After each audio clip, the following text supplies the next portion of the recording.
Ledakan AI sekarang ada di mana-mana ya kan?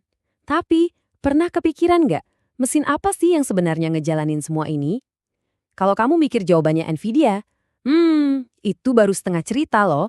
Soalnya, ada pemain rahasia yang bahkan dipakai sama pesaing terberat mereka sekalipun. Oke, kita mulai dari teka-teki dulu ya. Waktu Apple ngumumin fitur-fitur AI mereka yang canggih itu, kira-kira mereka pakai hardware buatan siapa untuk melatih model-model raksasanya? Kalau jawabanmu Nvidia, ternyata salah. Yep, benar banget. Sebuah makalah penelitian ngungkapin kalau Apple itu melatih model AI mereka pakai chip buatan Google. Fakta ini ngebuka sebuah cerita yang jarang banget dibahas. Ada kekuatan tersembunyi dalam perlombaan hardware AI.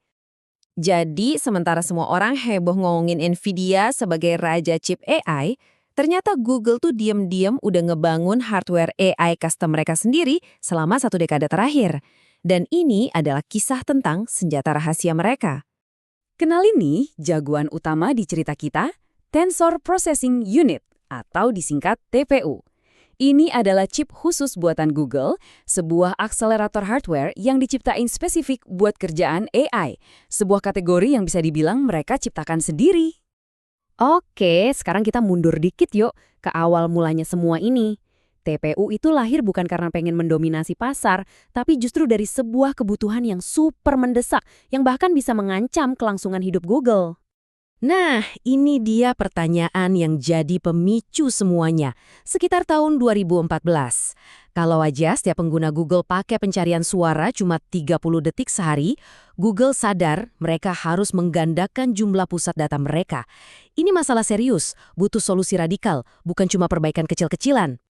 Terus apa sih bedanya chip Google ini sama GPU Nvidia yang lagi ngetren? Gini deh, bayangin GPU Nvidia itu kayak pisau tentara Swiss.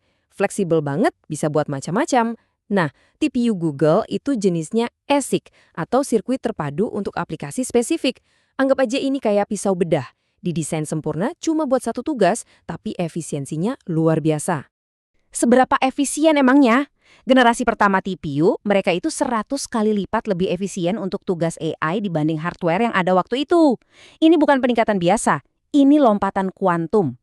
Keputusan berani buat bikin chip sendiri ini ngasih Google keuntungan yang gede banget dan bertahan lama loh di persaingan AI cloud. Coba deh lihat timeline ini. Google udah ngeluncurin TPU di tahun 2015. Amazon baru nyusul 3 tahun kemudian di 2018. Dan Microsoft malah baru ngumumin chip AI custom pertama mereka di akhir 2023. Google udah unggul bertahun-tahun di depan. Dan keunggulan ini kelihatan banget hasilnya di pasar. Kalau kita ngomongin chip AI custom buatan para raksasa cloud, TPU-nya Google itu mendominasi dengan 58% pangsa pasar. Keunggulan awal mereka benar-benar terbayar. Dan ini nih, mungkin poin paling pentingnya. Inovasi hardware ini melahirkan revolusi di software. Tanpa TPU, arsitektur transformer, yaitu desain AI yang jadi otaknya hampir semua AI generatif modern, kayak ChatGPT dan Gemini, mungkin nggak akan pernah ada di Google. Seperti kata kepala AI Google Cloud Amin Fahdad, ketersediaan TPU lah yang bikin komputasi super mahal yang dibutuhin oleh transformer jadi mungkin buat dilakukan. Hardware ini seolah-olah membuka kunci imajinasi para peneliti mereka. Tapi tentu aja Google nggak sendirian di sini. Yuk kita lihat medan perangnya sekarang, gimana pendekatan custom Google ini berhadapan langsung sama sang jawara pasar yang nggak bisa dibantah lagi, Nvidia. Biar kebayang segede apa, lihat deh kapitalisasi pasar ini. Nilai Nvidia meroket jadi perusahaan 3 triliun dolar, bahkan sempat ngalahin induknya Google, Alphabet. Ini nunjukin betapa dominannya Nvidia di pasar hardware AI secara keseluruhan. Di sini kita lihat ada dua filosofi yang beda banget. Nvidia nawarin fleksibilitas maksimal, kekuatan mentah yang bisa diprogram buat apa aja. Sebaliknya Google TPU fokus ke efisiensi yang dioptimalkan khusus buat AI. Dan di saat GPU Nvidia langka banget di pasaran, TPU jadi alternatif penting buat para pelanggan cloud. Tapi revolusi chip ini nggak datang tanpa biaya. Di baliknya ada rantai pasok global yang super rumit dan ada harga mahal yang harus dibayar oleh planet kita. Proses bikin satu TPU aja itu ribet banget. Insinyur Google desain otak AI-nya. Terus mereka kerjasama bareng perusahaan kayak Broadcom buat desain bagian-bagian pendukungnya. Terakhir, desain itu dikirim ke pabrik raksasa kayak TSMC di Taiwan buat dicetak massal. Nah, proses ini punya biaya tersembunyi yang nggak main-main. Ada resiko geopolitik yang gede banget karena hampir semua chip canggih bergantung sama Taiwan. Terus, konsumsi dayanya gila-gilaan. Katanya di 2027 nanti, server AI bisa makan listrik setara satu negara kecil. Dan jangan lupa, butuh air yang banyak banget buat mendinginkan semua pusat data itu. Ini bukan cuma teori loh.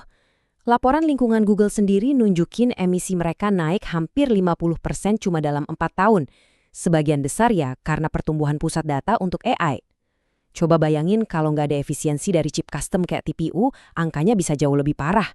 Jadi, ini ninggalin kita dengan satu pertanyaan besar. Chip custom yang super efisien ini kan yang ikut nyalain api revolusi AI yang boros energi.